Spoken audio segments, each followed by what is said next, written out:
Good morning, good morning, good morning. This is Dr. Camp signing on. I am so glad to see you guys today.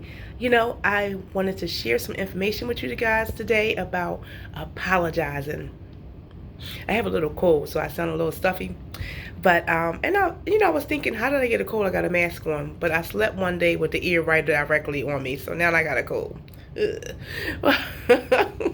so I listen to a lot of motivational videos, and that's matter of fact, that's why I make so many videos, because I use those videos to inspire me and to encourage me and to get me through my day. And when I'm going through something, I can just tap in, what I'm going through, and somebody always been through what I went through. So I come on here to encourage you guys in the same way that I'm being encouraged.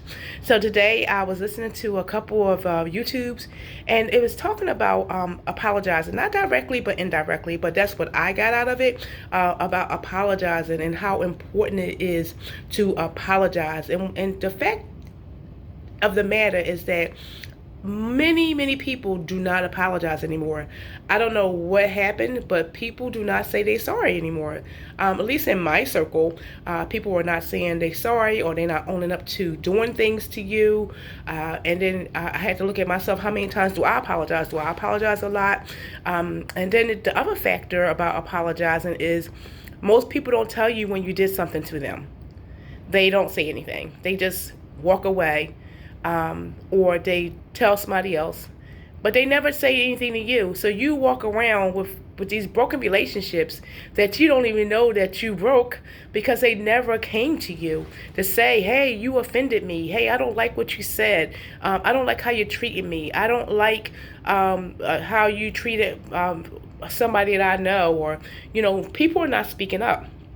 So many relationships are broken because people are not willing to tell you when you offended them. They just leave you alone. They don't say anything. They don't try to reconcile the relationship. And here's one of the reasons why I think people don't do that is because I'm speaking for myself. Because sometimes when you tell people that they bothered you or they said something to offend you, it escalates.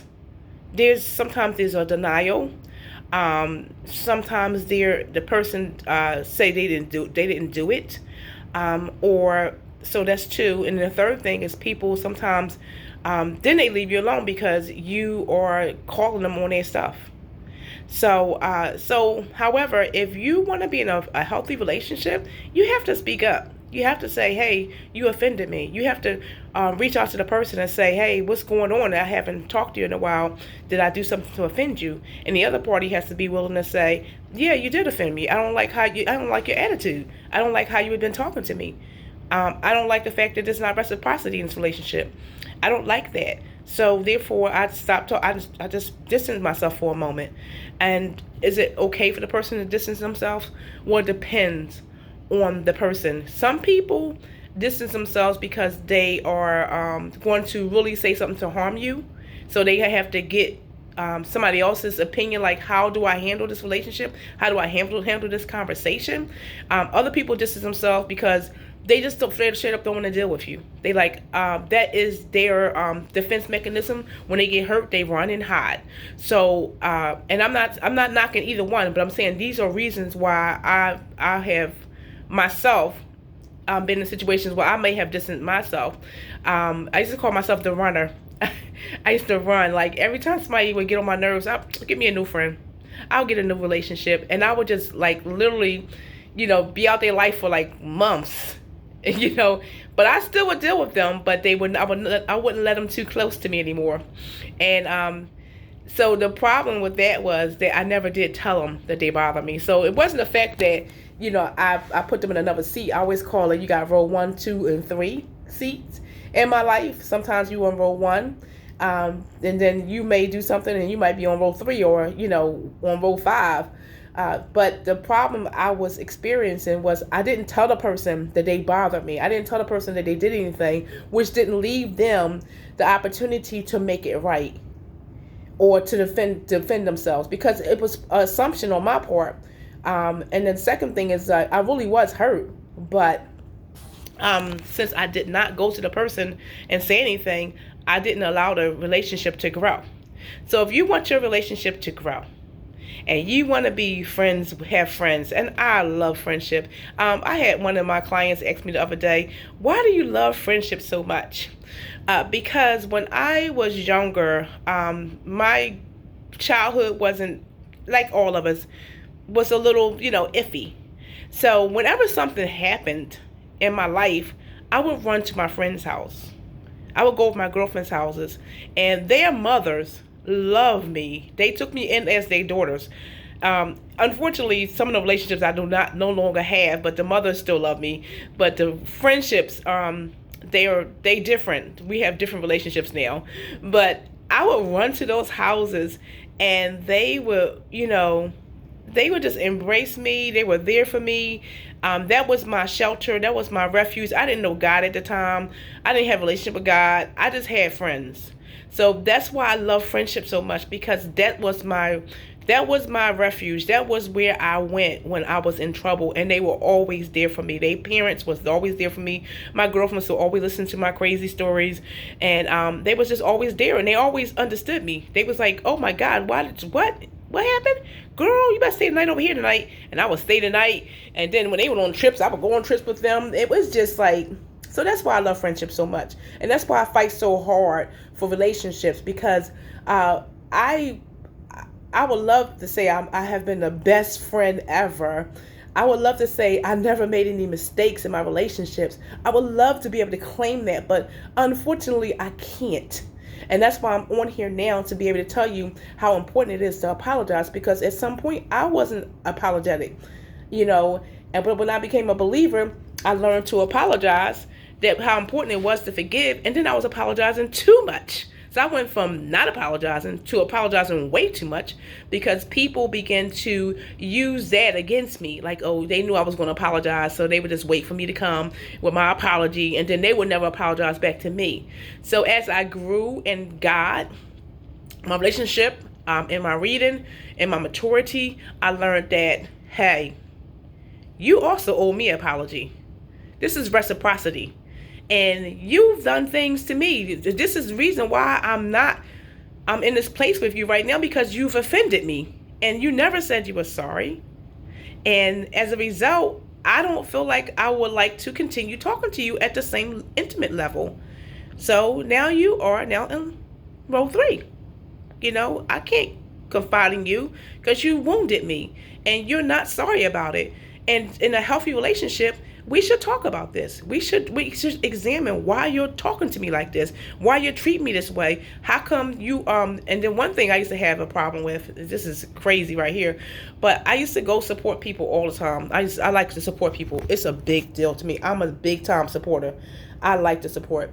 And however, people that I was supporting was no longer supporting me. Like I was going to all their events, but they wouldn't come to my events. They was always busy, or they would say they can't do it, or they just didn't show up. My birthday would come, they wouldn't say happy birthday to me. I would blast them on Facebook and say all this stuff to them on Facebook. They would never put me on Facebook. They never put my picture up. They never did anything. And you probably was like, she's so petty, but I'm telling you, that bothered me, because it wasn't reciprocity. You wasn't treating me equally like I treat you.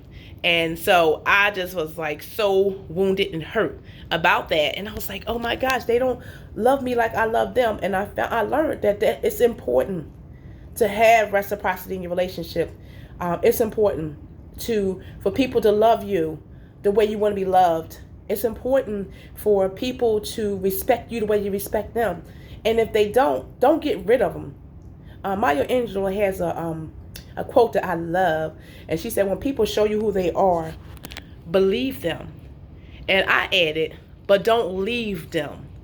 Because if you see somebody for who they are, and you say, oh, well, now I know who you are, well, guess what? They're going to find out who you are too. You got issues. You got things in your life that people are going to find out. You want people leaving you? No. So what you do is you learn to live with that person in the state they are. And so, like I was saying, a couple people weren't reciprocity to me. They wasn't giving me the same thing back. So I just start accepting the relationship for the way it is. They're not going to be that friend to me. They're not going to love me like I love them. So to keep myself healthy, I had to end up allowing the relationship to accepting it, that this is just a friend. This is just an old friend. This is just somebody I can talk to when I see. This is a friend that I can't expect reciprocity from. They're not going to give it to me. And I had to just accept that relationship the way it is. And then I began to pray and ask God to give me a friend that will do that. Give me somebody in my life that will apologize to me.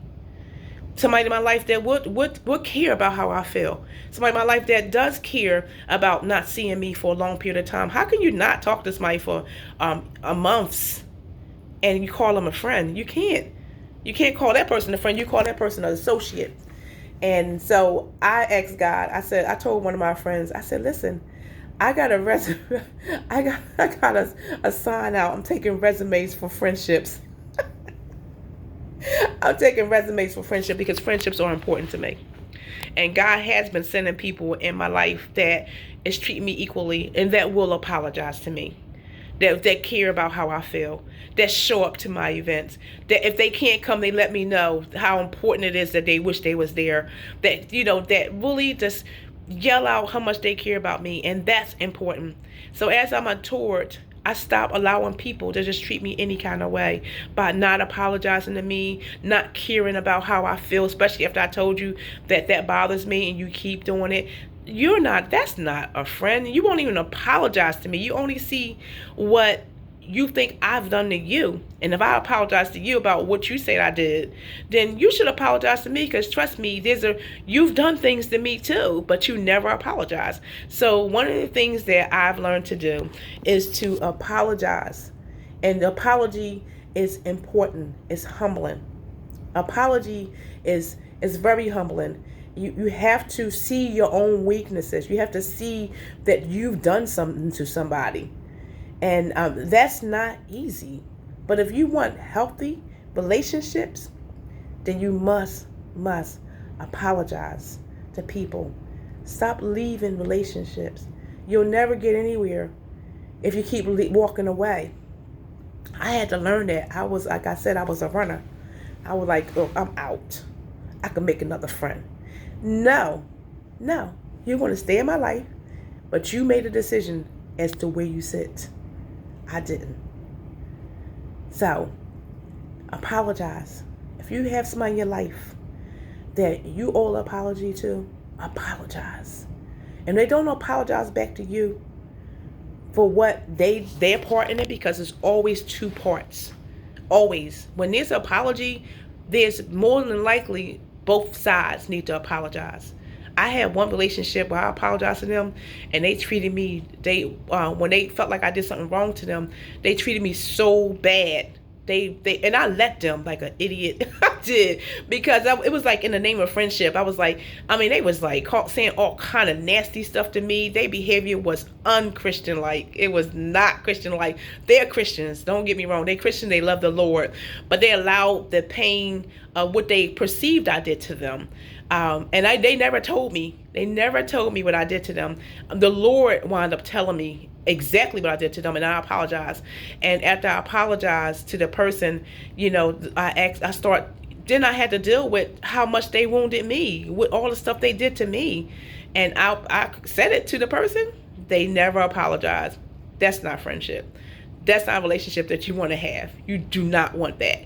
So we okay, like we're long lost friends, and I'll say hi, they'll say hi, but it'll never ever be intimate, because they won't apologize for what they did to me. And the things that I did to them, I didn't even know I did. They didn't even give me an opportunity to say I was sorry. I didn't know. I had no idea I did that stuff to them. Their perception of what I did to them, it was a perception, and I respected their perception, and I apologized based on a perception. So, because the Lord was teaching me how to apologize to someone based on their perception of what happened, because sometimes it's not what is you did. That was not my intention. I did not set out to hurt anybody, but they perceived me to be trying to hurt them, and I wasn't. I just didn't know that I didn't understand all their whole process. And when the Lord told me, I apologized, and they never apologized back. No reciprocity. So we have to apologize to people, whether they're going to apologize back to us or not. But once you apologize and they do not feel like they've done anything wrong to you, then that's not somebody you want in your front row seat. You don't want that person too close to you, because they're going to keep doing the same thing to you over and over and over again. And until a person see their faults and see what they done wrong to you. Now, I will never do to that person what they said I did, with the perception and what the Lord, what I was able to see through the Lord's eyes. I will never do that to them again, because now I know that's what I did. That's what they perceived me to do. So now I understand, that's what you was mad at. Oh, then I'll never do that again. I didn't know that you was mad about that. I had no idea. So I would never do that again. But if they're not apologizing back to me about their part after they was angry, because when people get mad at you, they say mean things to you. They treat you mean. They shun you. They talk about you to other people. They make other people not like you too. That stuff is mean too. So it was like whatever they thought I did to them, what they was doing to me was even worse than what I was like, I don't even know what's hitting me right now. So when people do that and you apologize and you decide to be back in that relationship, then you have to not allow them as close in seat 1, 2, and 3, because they're going to keep doing it to you. They're going to keep doing the same thing to you because they didn't apologize. So I hope like my examples are clear about how to apologize and how to respond after you apologize. It's a two-way street in most cases. Some cases you just did somebody dirty, and you just be like, I'm sorry.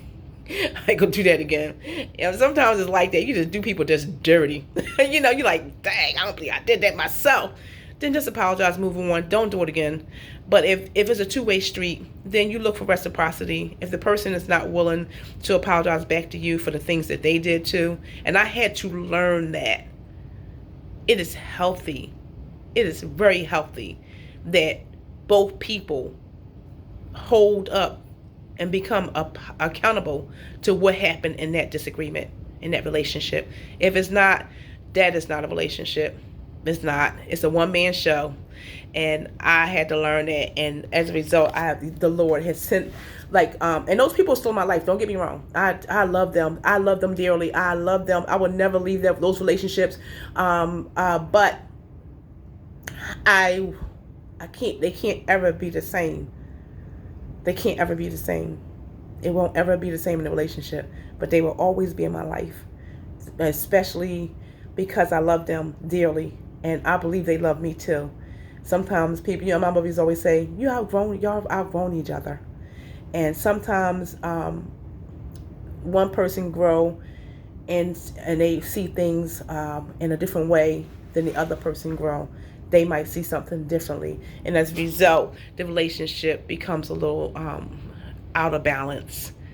And you have to just allow for time to help y'all meet back up at some point of your life, and y'all can be friends again like y'all used to be, or even better. I'm always waiting for that moment with all the people that is no longer in my life the way they were. I miss them, but I'm okay because God has sent other people to me to be that until those relationships get back to where they need to be. So apologize to people, and you need to be apologized to as well, so that the relationship can be healthy and whole. So don't be taking those stuff off of people and letting them talk to you and treat you any kind of way. You're worth more than that. You are worth more than that. Don't toss them out the window. My mother used to always tell me, don't throw the baby out with the water.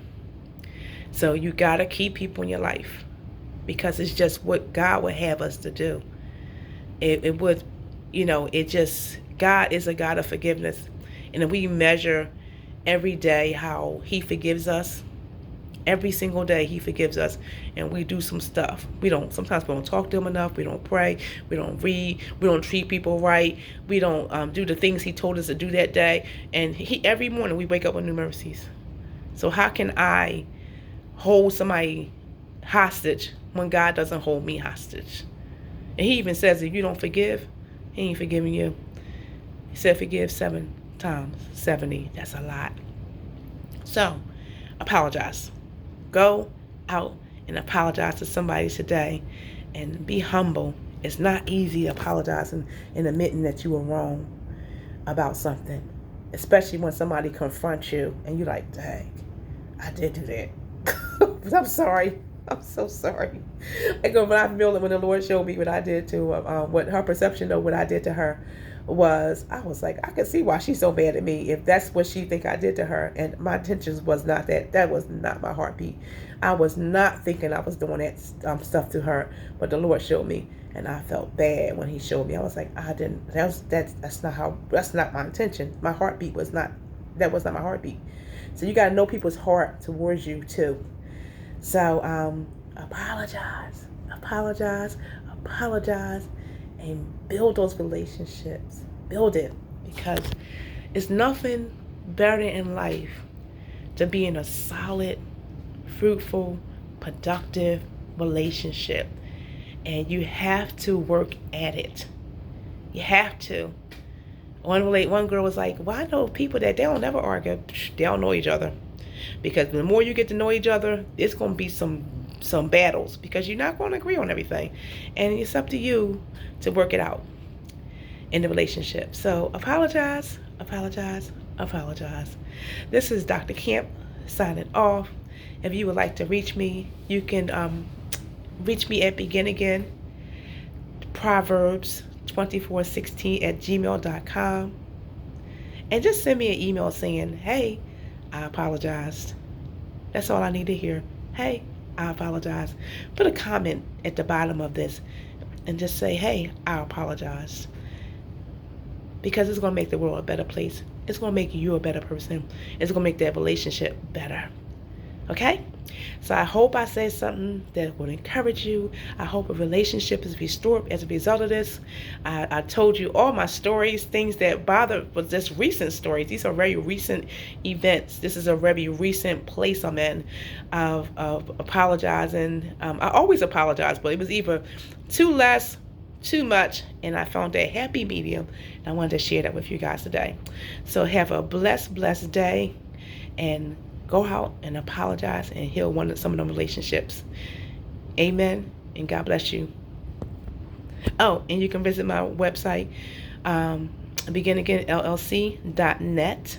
And if you have not subscribed to my channel, please subscribe to my channel and press like, so that I can have more subscribers on my page, and I can be encouraged that somebody listened to this video and was blessed and encouraged, and a relationship was restored as a result of it. Okay? So God bless you. Bye. Dr. Camp signing off.